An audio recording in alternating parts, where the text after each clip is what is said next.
In a quiet coastal market, a single cart glows under lanterns as cooks trade stories as much as snacks with strangers. Tonight, a traveler follows steam to 6 hidden markets around the world, collecting crackling skewers and fragrant broths.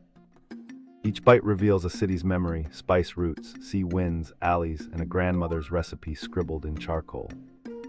The cart keeper speaks little, yet through shared tastes strangers become friends and partners in fleeting flavor.